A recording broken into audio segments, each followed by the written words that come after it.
Bismillahirrahmanirrahim.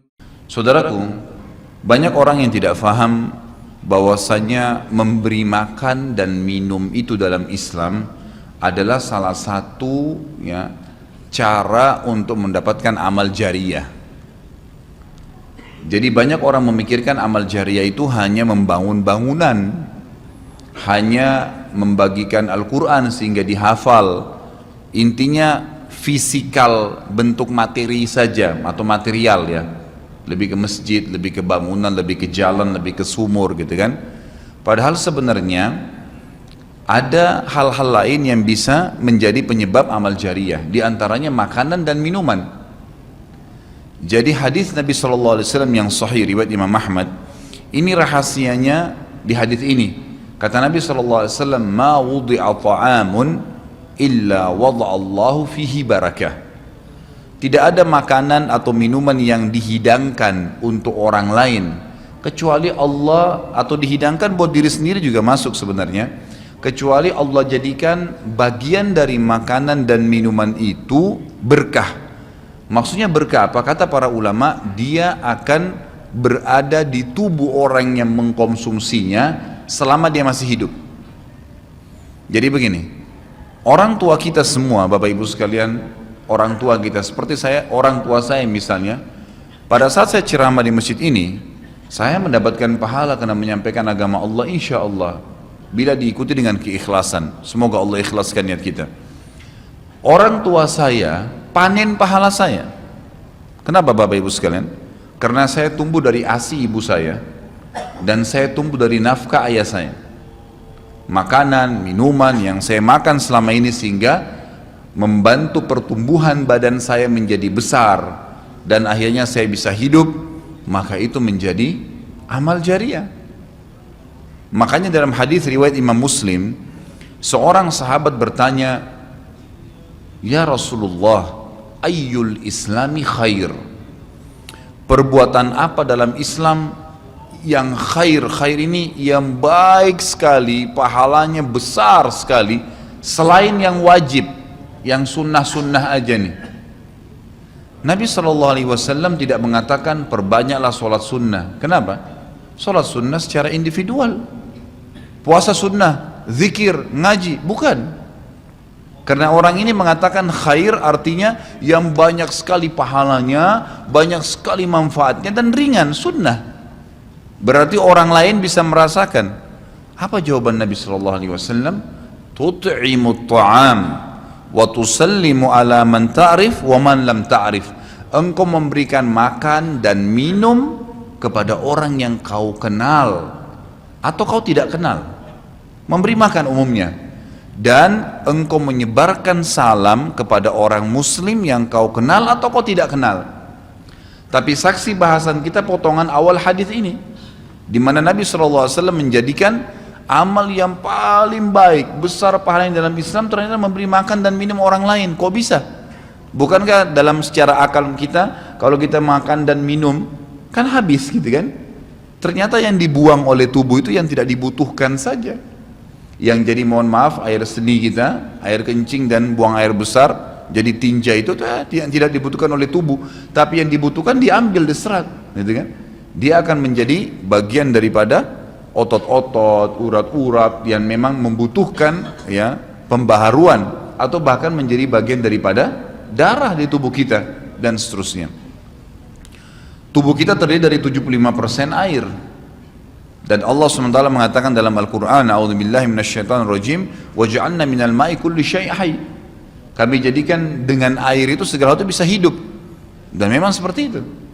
Manusia bisa hidup dalam sebulan tidak makan, tapi manusia nggak bisa hidup kalau sebulan nggak minum. Bukan sebulan, seminggu nggak minum. Makanya para sahabat, beberapa riwayat menyebutkan seperti Abi Dzar radhiyallahu anhu, beliau mengatakan waktu beliau datang ke Mekah untuk mencari tahu berita tentang Nabi SAW, saking khawatirnya kalau beliau mengaku mau cari Nabi, karena semua orang yang datang dari luar Mekah mencari Nabi Muhammad SAW waktu zaman di Mekah itu digebukin atau dipukul. Dia dari suku Ghifar, dia khawatir. Maka dia bilang, karena khawatir saya ditahu orang asing, saya juga kalau beli nanti retorika bahasa saya berbeda, maka saya minum air Zam-Zam. Dan selama beberapa hari dia tinggal di Mekah itu 2 minggu cari Nabi SAW, 2 minggu minum Zam-Zam, nggak makan apa-apa. Dan bisa, gitu kan, minum air.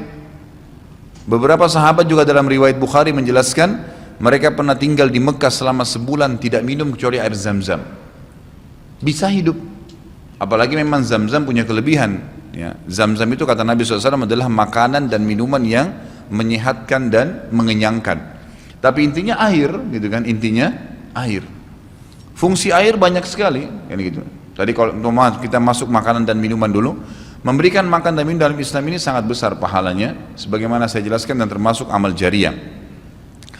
Di dalam Islam ada beberapa kegiatan yang kita disuruh untuk memberikan makan dan minum orang, seperti misalnya membuka puasakan orang lain dengan minum dan makan, dan dijanjikan pahala yang besar. Man fattara sha'iman kana lahu mithlu ajri sha'imin min ghairi an yanqus min ajri sha'imin syai'a. Siapa yang membuka puasakan orang lain, maka dia akan dapat pahala orang itu tanpa dikurangi sedikit pun dari pahala orang yang buka puasa tadi. Dan Umar bin Khattab radhiyallahu anhu pernah memanen pahalanya 1 kota Madinah di zaman khilafah beliau dengan air. Jadi zaman khilafah beliau di akhir hidupnya, atau maaf, di akhir khilafahnya beliau sempat di akhir Ramadan juga, bukan di akhir khilafah, mohon maaf, di akhir Ramadan, dia salah satu tahun khilafahnya beliau sempat ingin membuka puasakan orang, sudah mau habis Ramadan, ingin dapat pahala. Waktu itu beliau jadi khalifah, jadi raja, diiklankanlah di Madinah. Ya, dia bilang pada pembantunya, gulamnya, tolong iklankan kalau saya akan buka puasakan orang, ingin cari pahala. Orang semua diiklanin, Amir Mu'minin bin Khattab mengundang buka puasa. Orang-orang pada berbondong-bondong datang. Yang undang siapa? Raja. Yang orang bayangkan ini akan ada kambing bakar, yang akan ada ini, akan ada itu, macam-macam. Raja yang undang, gitu kan. Ternyata Bapak Ibu sekalian, waktu sudah ngumpul semua jemaahnya, masyarakat depan rumah Umar menyuruh membagikan gelas-gelas yang zaman itu memang terbuat dari tanah liat. Kemudian dibagikan satu-satu dan disuruh antri di sumur, gitu kan. Karena memang mereka minumnya di sumur waktu itu, tidak ada sumber air yang lain, gitu kan. Mereka antri di sumur, lalu mereka ambil isi air masing-masing di sumur itu, antri kemudian sambil duduk. Setiap kali seseorang di antara mereka dituangkan air di gelasnya, mereka berkata, mungkin sebentar keluar kurmahnya, makanannya dan seterusnya. Begitu terdengar azan, kata Umar kepada pembantunya, sampaikan kepada seluruh muslimin, silakan berbuka puasa dengan air yang ada di tangan mereka. Maka dia pun mengatakan, silakan buka puasa, dan selesai segelas air ini, maka selesai buka puasanya Amir Mu'minin, gitu kan. Orang akhirnya bubar, tapi pada saat itu orang faham Umar bin Khattab ingin mencari pahala orang, gitu kan, ingin mencari pahala saja. Dan ini sudah saya tekankan, kalau menjelang Ramadan, Anda juga bisa ikuti pengajian saya di YouTube, ada judulnya Dahsyatnya Ramadan. Salah satunya itu kalau tiba Ramadan, ikhwah, maka maksimalkan waktu membuka puasakan orang. Apa susahnya membeli sedus air, ya, air mineral, berapa harganya? 20.000, 30.000, 20.000 rupiah kalau nggak salah ya. Air mineral gelas, isinya berapa? 40 sekian. Baik, kalau kita bagiin di masjid, satu orang minum satu gelas, kita dapat 48 pahala orang buka puasa. Nah, itu luar biasa, hanya dengan 20.000 rupiah. Tapi anehnya banyak orang tidak mau amalkan, padahal itu termasuk selain amal jariah, dapat juga pahala buka puasakan orang lain.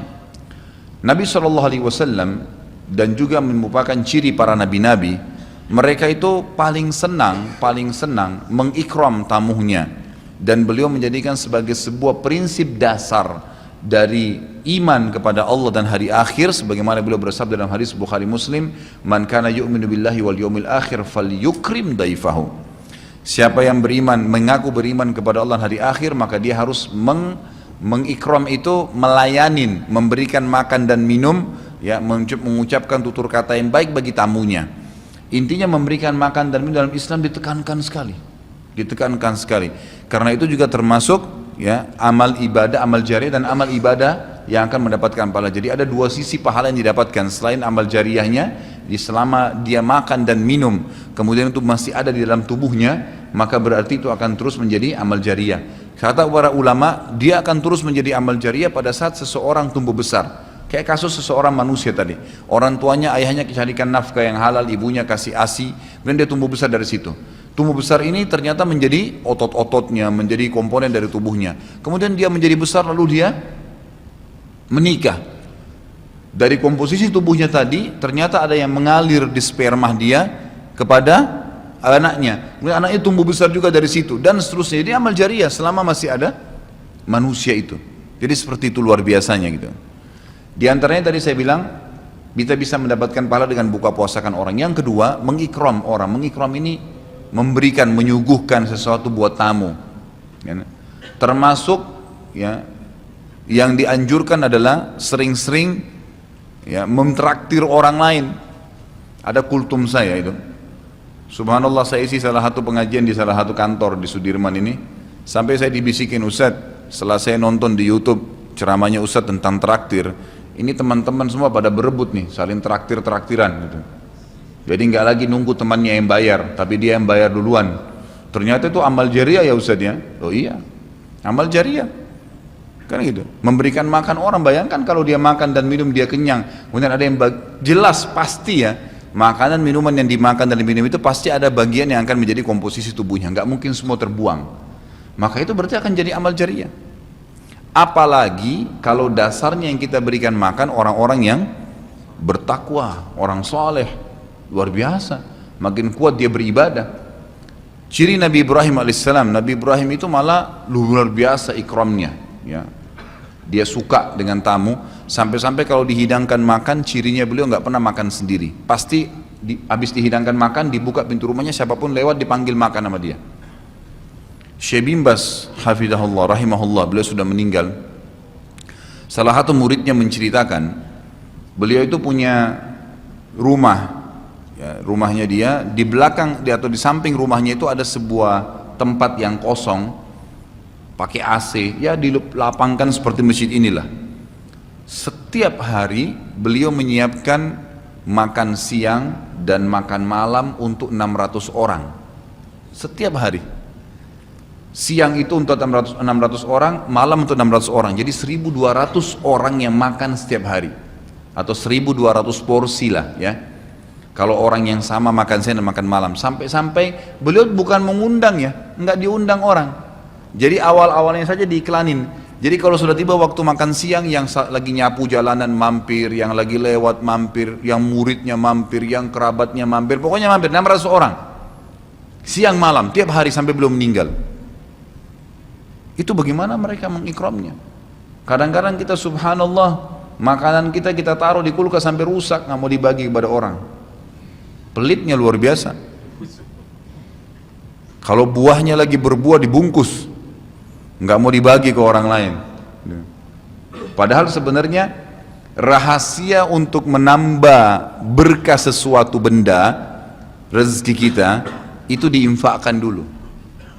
Kata Nabi SAW di dalam hadis Bukhari, Allah SWT berfirman, ya ibna Adam, anfik alaik, wahai anak Adam, infak dulu baru saya infakkan kepadamu. Artinya baru saya berikan, bukakan rezeki itu. Kita kalau mau otomatis ya, spontan, begitu dapat makanan, ada makanan terus langsung dibagi. Dibagi langsung pada saat itu. Nih, bagi sama teman misalnya, atau kita porsinya sebagian, atau kita beli bungkus yang lain. Ini saya beli satu bungkus makanan 10.000. Beli satu bungkus yang lain khusus kasih fakir miskin. Sebagai tanda syukur terhadap makanan tadi itu. Langsung diinfakkan. Itu spontanitas, tidak berhenti rezekinya tuh.